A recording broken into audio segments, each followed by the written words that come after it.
Hi guys, அஸ்ஸலாமு அலைக்கும். Welcome to கன்சிஸ் kitchen. இன்றைக்கி நம்ம சேனலில் எல்லாருமே விரும்பி சாப்பிடக்கூடிய ஒரு பிரேக்ஃபாஸ்ட் ரெசிபி தான் தோசை. ரொம்பவே கிறிஸ்பியாக, ரொம்பவே மொறுமொருண்டு சுட்டுக்கலாம். ரொம்பவே ஈஸியான மெத்தடில் சொல்லித்தர போகிறேன். வாங்க எப்படி செய்யலாம்னு பார்க்கலாம். எங்களோட வீட்டில் தோசை இட்லி எல்லாம் நான் அடிக்கடி செய்வேன். ஐயாக்கும் சரி, வீட்டில் இருக்கிற எல்லாருக்குமே தோசை இட்லின்னா ரொம்ப பிடிக்கும். ஸோ அதே அளவுகளை தான் நான் உங்களுக்கும் சொல்லித்தர போகிறேன். வீட்டில் இருக்கிற ஏதாவது ஒரு கப் எடுத்துக்கோங்க. அந்த கப்பால் 3 கப் அளவு பச்சரிசி எடுத்துக்கோங்க. நீங்கள் வீட்டில் யூஸ் பண்ணுற சம்பா, நாடு எது வேணால் இருக்கலாம். பச்சரிசி 3 கப் அளவு எடுத்துக்கோங்க.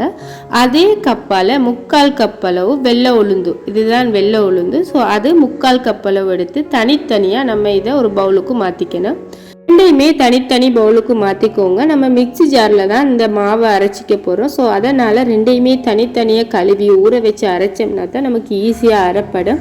ஒருவேளை கிரைண்டரில் அரைக்க போகிறோம்னா நம்ம சேர்த்து ஊற வச்சுக்கலாம். உளுந்தோடு சேர்த்து 1/2 டீஸ்பூன் அளவு வெந்தயமும் சேர்த்துக்கோங்க. அப்போ தான் தோசை நல்லா கலராக கிடைக்கும். ஸோ நம்ம இது ரெண்டையுமே நல்லா கழுவிட்டு இதுக்கு தேவையான அளவு நல்லா தண்ணி சேர்த்து ஊற வச்சுக்கணும். 4லிருந்து 6 ஹவர் நம்ம இதை ஊற வச்சோம்னா தான் நமக்கு ரொம்பவே நல்ல சாஃப்டான இட்லியும் சரி, நல்லா மொறுமொருண்ட தோசையும் சரி கிடைக்கும். 2-3 தண்ணி இதை நல்லா கழுவிட்டு நம்ம புது தண்ணி சேர்த்து ஊற வச்சுக்கணும். 4லிருந்து ஒரு 6 ஹவர் ஊற வச்சோம்னா கரெக்டாக இருக்கும். நீங்கள் காலையில் தோசை ஊற்றணும்னா பகலைக்கு 12 மணிக்கே நீங்கள் அரிசி உளுந்த ஊற வச்சுருங்க. மாலையில் ஈவினிங் ஒரு 6 மணிக்கு அரைச்சி வச்சோம்னா காலையில் சுடுறதுக்கு கரெக்டாக இருக்கும். ஸோ ரெண்டையுமே கழுவி தண்ணி எடுத்து மூடி வச்சு ஊற வச்சாச்சு.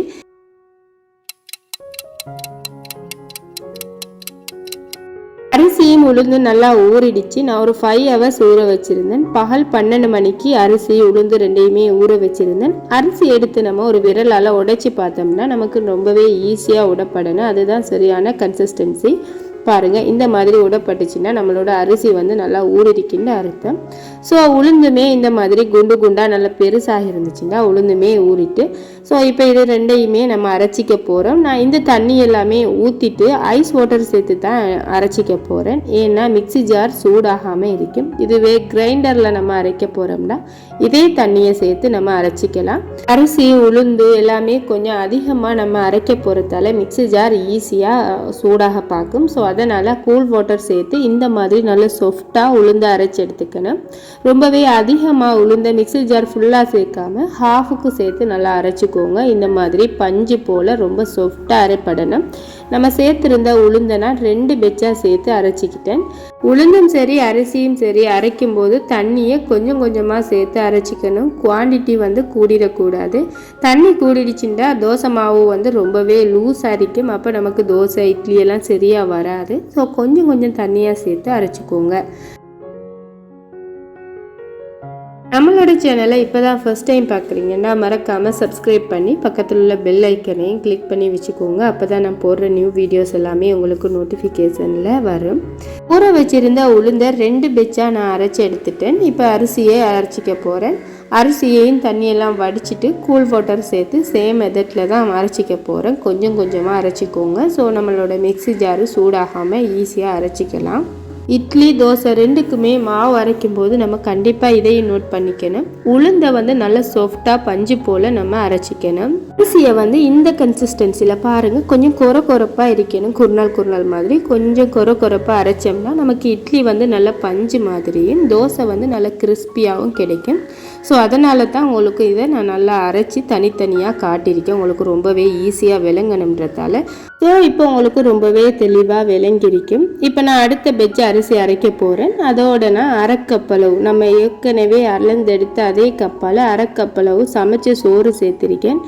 அதையும் சேர்த்து நல்லா அரைச்சி எடுத்துக்கோங்க. ஏன் நம்ம சோறு சேர்த்து அரைக்கிறோம்னா நம்ம இந்த மாவு புளிக்க வைக்கும்போது ஈஸியாக புளிச்சு வரத்துக்கும் அதோட தோசை ஓரங்கள் எல்லாம் நல்லா கிறிஸ்பியாக வரத்துக்கும் தான் சோறு சேர்த்து அரைச்சிருக்கேன். ஸோ நீங்கள் இந்த டிப்பையும் ஃபாலோ பண்ணிக்கலும். உங்களுக்கு தோசை இட்லி எல்லாமே ரொம்ப ஈஸியாக வீட்டில் யம்மியாக செய்கிறதுக்காக. இதே மெத்தடில் நான் மிக்ஸ் பண்ணி எடுத்துக்கிட்டேன். பாருங்கள், இந்த கன்சிஸ்டன்சியில் எல்லாமே இருக்கணும். ஸோ அப்போ தான் நமக்கு தோசை இட்லி ரெண்டுக்குமே இந்த மாவை யூஸ் பண்ணிக்கலாம். ஸோ இதை நம்ம ஸ்பூன் வச்சு மிக்ஸ் பண்ணக்கூடாது. ஸ்பூன் வச்சு மிக்ஸ் பண்ணோம்னா நமக்கு மாவு வந்து புளிக்காது. கை வச்சு நல்லா இந்த மாதிரி அடித்து நல்லா மிக்ஸ் பண்ணிக்கோங்க. இந்த மாதிரி காற்றெல்லாம் உள்ளே போகிற மாதிரி அடித்து மிக்ஸ் பண்ணிக்கணும். பாருங்கள், இந்த கன்சிஸ்டன்சியில் நமக்கு தோசை மாவு இருக்கணும். அப்போ தான் தோசை இட்லி ரெண்டுமே நமக்கு நல்லா கிடைக்கும். இப்போ நான் நல்லாவே கலந்துட்டேன். இதை மூடி வச்சு அப்படியே நைட் ஃபுல்லாக நம்ம விட்டுறணும். காலையில் எந்த அளவுக்கு மாவு புளிச்சிருக்குன்னு நம்ம பார்க்கலாம்.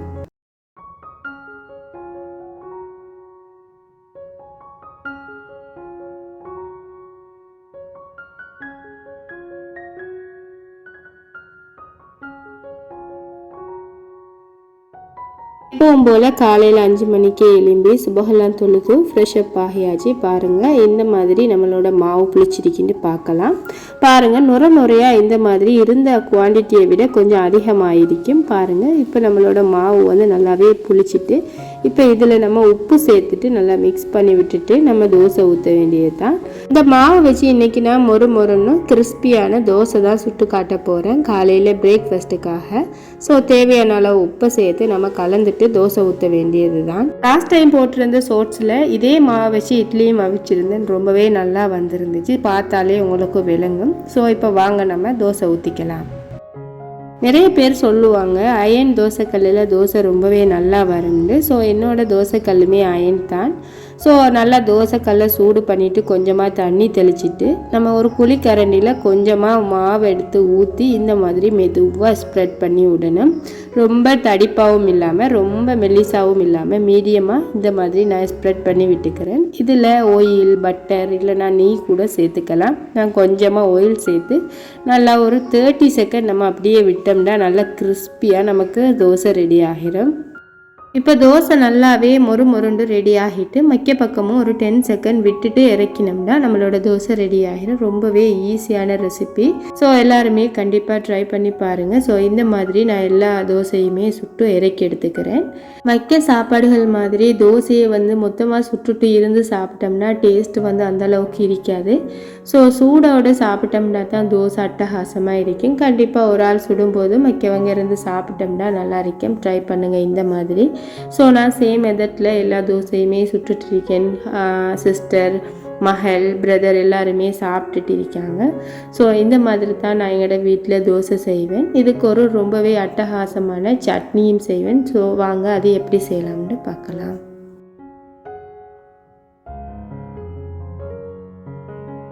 அடுப்பில் ஒரு ஃப்ரை பேன் வச்சுருக்கேன். அதில் 2 டேபிள் ஸ்பூன் அளவு ஆயில் சேர்த்துக்கிறேன்.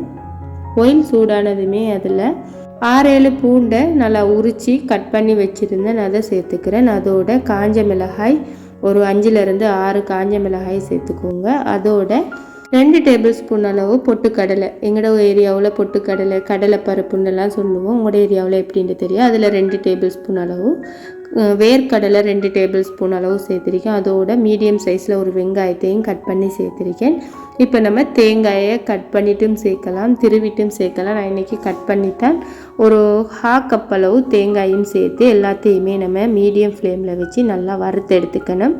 அதோட நெல்லிக்காய் சைஸில் ஒரு புளித்துண்டும் சேர்த்து நல்லா வதக்கிக்கணும். கடலை வேர்க்கடலை எல்லாமே நல்லா வதங்கி வரணும். அப்போ தான் சட்னி வந்து ரொம்பவே நல்லா டேஸ்ட்டாக இருக்கும். ஸோ பாருங்கள், நான் இந்த அளவு எல்லாத்தையுமே வதக்கி எடுத்திருக்கேன். இதை நல்லாவே ஆற விட்டுட்டு ஒரு மிக்ஸி ஜாருக்கு நம்ம மாற்றிக்கலாம்.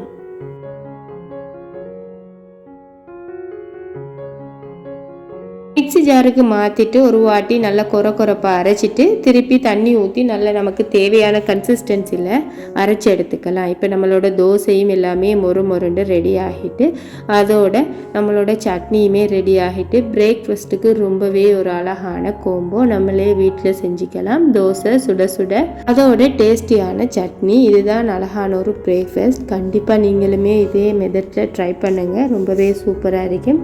ஸோ நம்மளோட சட்னியுமே ரெடி ஆகிட்டு இப்போ இதை ஒரு பவுலுக்கும் மாற்றிக்கலாம். இதை நம்ம தாளிச்செல்லாம் கொட்ட தேவையில்லை.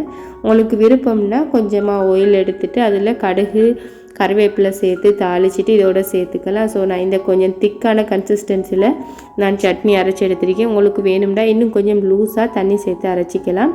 அதோட மகளுக்கும் 2 தோசை சட்னி எல்லாமே பேக் பண்ணியாச்சு. எப்போவுமே மகளை ஸ்கூலுக்கு கொண்டு விட்டுட்டு வந்து தான் நான் காலையில் பிரேக்ஃபாஸ்ட் சாப்பிடுவேன். ஸோ அவைக்கு சட்னியையும் வேறையாக வச்சு கொடுத்தாச்சு.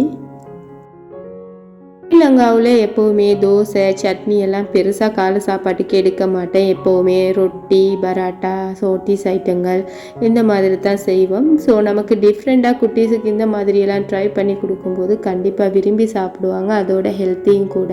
அவரோட சாப்பாட்டையும் ரெடி பண்ணி அவையை ஸ்கூலுக்கு கொண்டு விட்டுட்டு வந்துட்டேன். ஸோ இனி காலை சாப்பாடு நான் சாப்பிட வேண்டியது தான். அதோட அசாக்கும் 6 மந்த் ஆகிட்டு அவக்குமே தனியாக சாப்பாடு ரெடி பண்ணிக்கணும். ஸோ எல்லா வேலைகளையும் முடிச்சுட்டு நான் பிரேக்ஃபாஸ்ட் சாப்பிட போகிறேன். 2 தோசையிலேருந்து 3 தோசை வரைக்கும் நம்ம தாராளமாக சாப்பிடலாம். ரொம்ப ஃபில்லிங்காக ரொம்பவே ஹெல்த்தியாக ரொம்பவே நல்லா இருக்கும். ஸோ இதுதான் இன்றைக்கி நம்மளோட சேனலில் பார்த்துருக்கிற ரெசிபி. கண்டிப்பாக நீங்களுமே வீட்டில் ட்ரை பண்ணி பாருங்கள். ரொம்பவே ஈஸியான ரெசிபி, அதோட ரொம்பவே டேஸ்டான ரெசிபி. ட்ரை பண்ணிவிட்டு எப்படி இருந்துச்சுன்னு கீழே கமெண்ட் பாக்ஸில் கமெண்ட் பண்ணுங்கள். அதோட மறக்காமல் வீடியோவை லைக் பண்ணி ஃபேமிலி அண்ட் ஃப்ரெண்ட்ஸுக்கு ஷேர் பண்ணுங்கள். இன்னுமே நம்மளோட சேனலை சப்ஸ்கிரைப் பண்ணலைன்னா சப்ஸ்கிரைப் பண்ணி சப்போர்ட் பண்ணுங்கள். இன்னும் ஒரு இன்ட்ரெஸ்டிங்கான வீடியோவில் சந்திப்போம். Take care. Bye bye.